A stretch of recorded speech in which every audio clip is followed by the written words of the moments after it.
Hello students, welcome back to your physics class. Today we will be covering the second portion of your physics chapter. In the last videos we have covered part 1 of this chapter, and today we will be covering the second part of this chapter, which is change of state in matter using kinetic energy.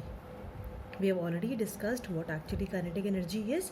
In short, if you want to define this, it can be said as using heat energy, because that is what is going to help the matter to change its state. Let's start from here. First of all, let's have a clear idea about this topic. What is actually change of state? You know that matter is existing in 3 states: solid, liquid, and gaseous. You know that in solid, all the molecules are very tightly packed. In liquids, they are little loose. And in the gases, all the molecules are free to move anywhere. So when I am saying that we are supplying heat energy to a solid, so when the solid is in the solid state, all the molecules, they are very tightly packed and they hardly have any space in between. But when I am going to heat this, for your convenience, today let's take example of ice turning into water. So ice, which is having all its molecules very tightly packed, when it will be applied heat energy, what's going to happen? The molecules, they will gain more energy, and once they gain more energy, they start vibrating with a faster speed.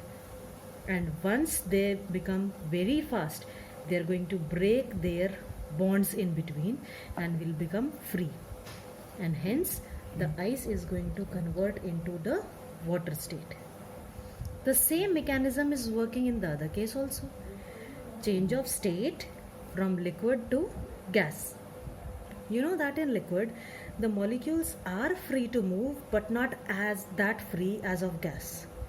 So when we are going to heat liquid, let's take for your convenience the example of water. When we are going to heat water, the molecules are going to gain a lot of kinetic energy. So the molecules are going to start vibrating at a much faster speed. And once the speed is very high, they are going to change their state to the gaseous state. And you know that in the gaseous state, the molecular force of attraction is very weak, whereas the gaps between the molecules will be very higher, which you can see also over here. This is what is explained in the book in the case of change of state. Read it once and I guess you will not be having any problem further. Now, after that, we are having the investigation 1.1. A very interesting activity we are going to do now, and with that activity there will be few new things that will be introduced. Let's start the activity. What we are having a tripod stand. Over this tripod stand we are having a wire gauge. A beaker we have placed over it. There is an iron stand, and on this iron stand this is a thermometer which I have attached. Now this attached thermometer is actually dipped inside this beaker, and what I am having in this beaker, I am having few ice cubes in this, and these ice cubes have been just taken out from the refrigerator. So obviously the temperature will be around 3 to 4 degrees Celsius in negative, -4 or -5. Now what we are doing, I am going to keep a Bunsen burner under it, and we are going to start heating these ice cubes. You know what is going to happen. Everybody knows when you are going to heat ice, obviously it is going to form water. But here that is not our point of concern. Here, as we are heating, we are also going to have a check on the thermometer reading. So once the experiment will start, I am keeping a check on the stopwatch also and on the thermometer also. Suppose the ice was on -5 degrees Celsius. The experiment started. The temperature is going to rise obviously. From -5 it will go to -4, -3, -2, -1 and 0. So when these changes are going on, we are observing that the time is same. The time to increase temperature by 1 degree is almost taken same. But once the temperature is 0 degree, we are observing something different. This 0 degree temperature is going to be shown by this thermometer for a very long time. The time will increase, but the temperature which your thermometer is showing will be stuck at 0 degree for a little longer time. And you will be noticing one thing, that all your ice will be converted into water. That means at 0 degree, the change of state is taking place. When this experiment was carried out, -5 degrees Celsius had ice, this temperature also ice, this temperature also ice, -1 also ice, 0 degree also ice. Now whatever is the extra heat what is going on from here, that it will be used up by these ice so that they can convert their state but without changing their temperature. So that means now how the transition is taking place. From 0 degree ice, it is going to 0 degree water. The state has changed, but there was no change in the temperature. So this hidden heat which the ice has taken is known as latent heat of fusion. Fusion means change of state from solid to liquid, and this word latent means hidden heat. This heat was actually not shown on the thermometer, it was hidden. Something internally was going on in the ice particles and they converted themselves into water, but it was not shown on the thermometer. That's why we call it latent heat of fusion. And its value is 336 joules per gram. That means to convert 1 gram of ice, you need 336 joules. And if you want to convert it into per kg, so it will be 3,36,000 joules per kg. This is the value of latent heat of fusion. Now, this experiment was still going on. Temperature was rising from 0 degree ice to 0 degree water. Then 1, 2, 3, 4. We are constantly supplying the heat. And now let's take the case when the temperature reached 98 degrees Celsius. 98. Obviously we are having water now in the beaker. Then the temperature rose to 99. Then it went to 100. Now that's not going to happen that as soon as the temperature will reach 100 degrees Celsius, your entire water will immediately convert itself into steam. No, that's not possible at all. Now what is going to happen at 100 degrees Celsius?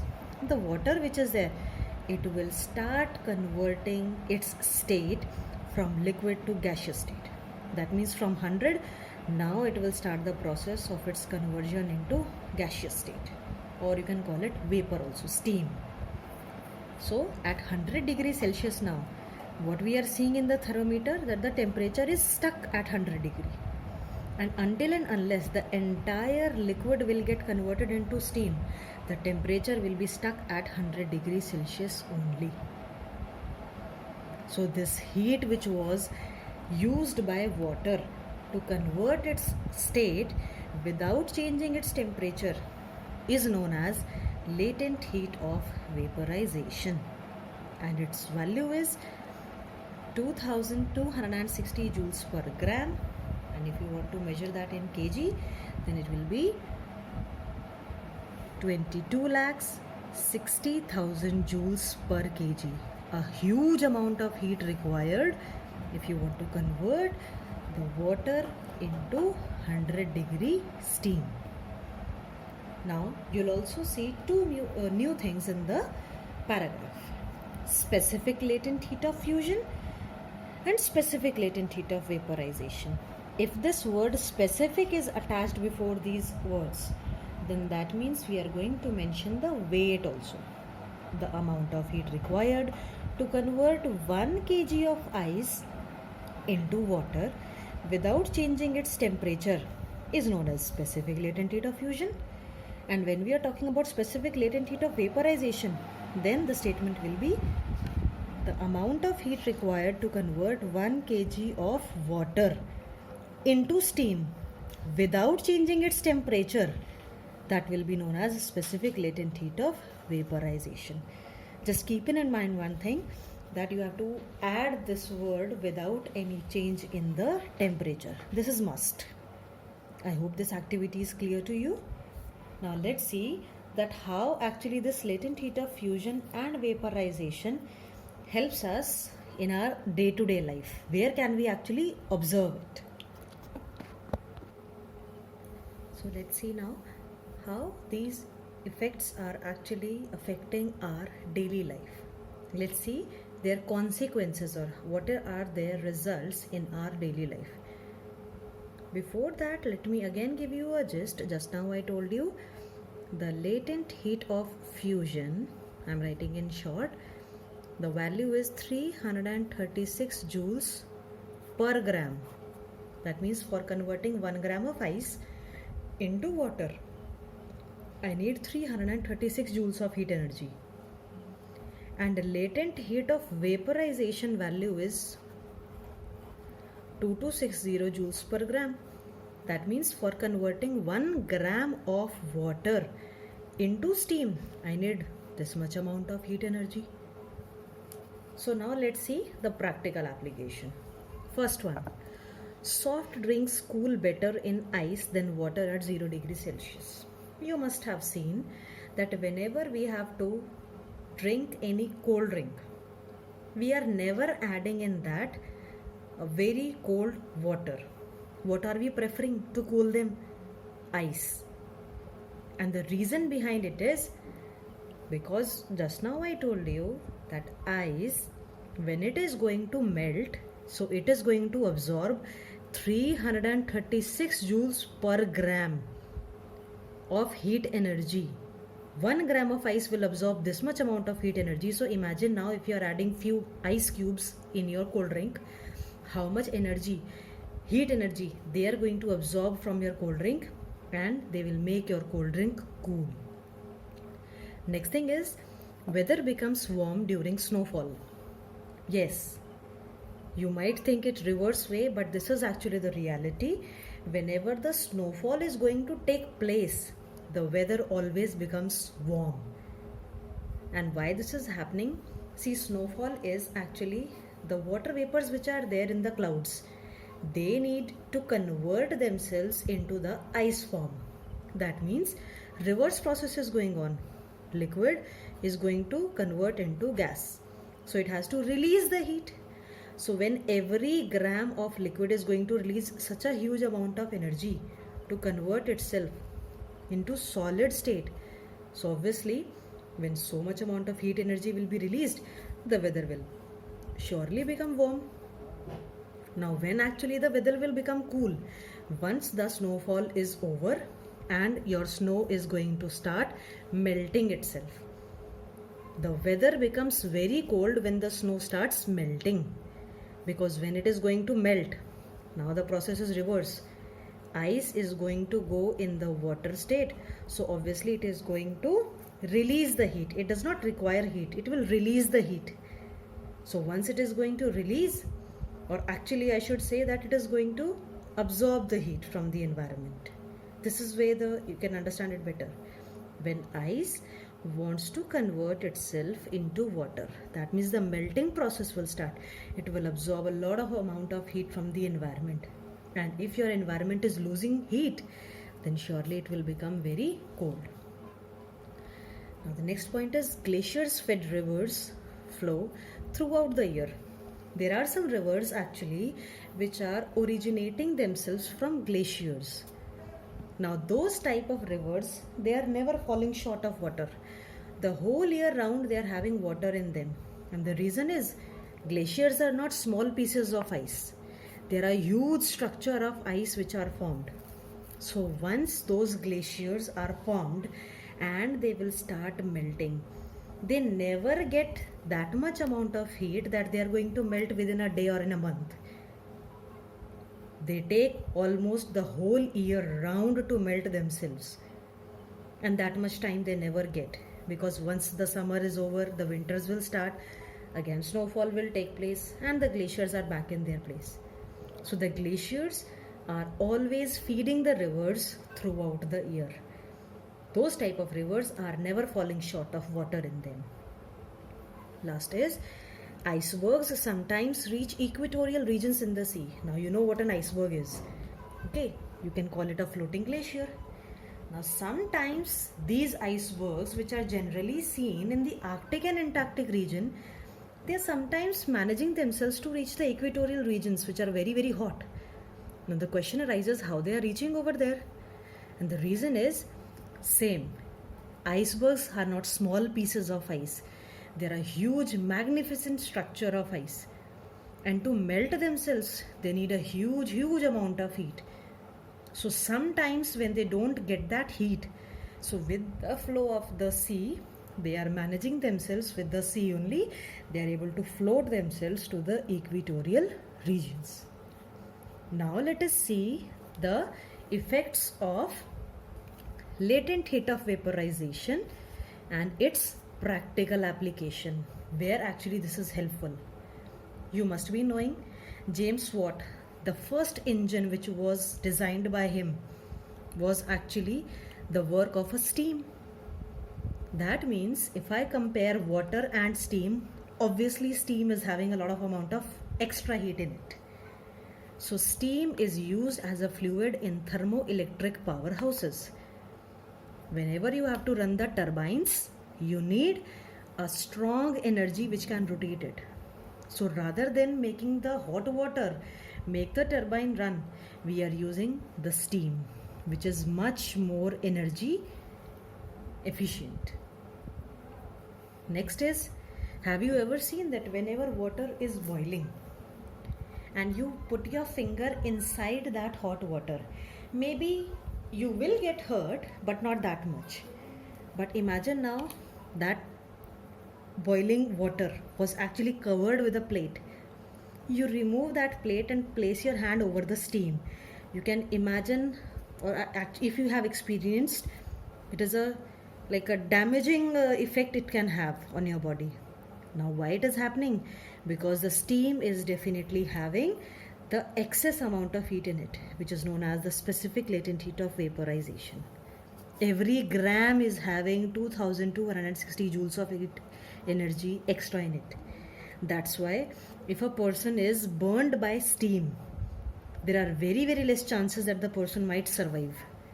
Hot water, if a person is coming in contact with hot water, still there are chances that he might survive, but not at all in the case of steam.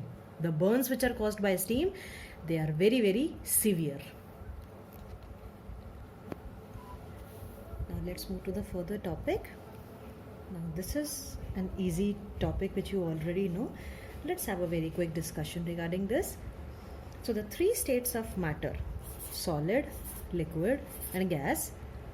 Now we are going to see what are the specific names that we have for them and how the changes are taking place. So for your convenience, we are going to talk in the solid state about ice, in the liquid state about water, and in the gaseous state we are going to talk about steam. Now let's see the conversion names. So let's start from solid first. Let's take ice, something that you are aware of. So when you want to convert ice into water, you need to supply the heat. So when you are going to heat the ice, it will definitely convert into liquid state, and that is known as your fusion or melting. The process is fusion, or you can call it melting. Both the names are for the same thing. And then comes that what is fusion point? When they are talking about a specific temperature. So 0 degrees Celsius is that temperature at which this conversion actually takes place. Next is now freezing. We know that what we are actually doing it for, or you can also call it solidification. That means we are going to solidify something that is in liquid state. So actually we are talking about the reverse stage of fusion. So what is freezing? When you are going to convert your liquid into the solid state, that will be known as your solidification. Again, temperature will be same, 0 degrees Celsius. Then comes your vaporization. A common name, boiling. When you want to convert the liquid into gaseous state, that means water into steam state. So obviously you need to supply the heat. And when you want to do the reverse procedure, and yeah, by the way, boiling will be at 100 degrees Celsius. Condensation, reverse of vaporization. When your steam is cooled down, that means when it is releasing the heat. That's why I have written over here minus heat. When it is releasing the heat, so it will come back to the water state, which you already know. Whenever we pour something cold in a glass, you know that water droplets are formed around it, a clear indication of condensation taking place. Next is evaporation. Now evaporation is also the same thing, only water getting converted into the gaseous state, but there is a difference. When we are talking about evaporation, this is a process which always takes place at a temperature that is less than your boiling point. Evaporation can take place anytime. The best way to actually confirm it, pour some water in a bowl and place it in an open area. You'll see that after some time the water has actually evaporated from there, and you're not going to see anything over there. So you have not boiled water. It has changed its state below its boiling point. That means what has actually taken place? Evaporation. Some common examples can be like when we dry our clothes in the sun. Same process. Evaporation is taking place. We are not boiling our clothes for that. Next is sublimation. A change of solid directly into the gas. When you are going to heat a solid and it will change directly into the gaseous state, that is your sublimation. Examples, many you know already, like the naphthalene balls, your Odonil in the bathroom. All these are examples of sublimation. And deposition, a reverse word of sublimation. When the gas converts itself into the solid state directly without reaching in the liquid state, so that is deposition, or you can also call it the reverse of sublimation. I hope the topic is clear for today. And the homework will be that you have to go and read the textbook portion if you have your book. Read it and complete the exercise part, and question and answers to be done in copy or A4 size sheet, whatever you have. All the best, students.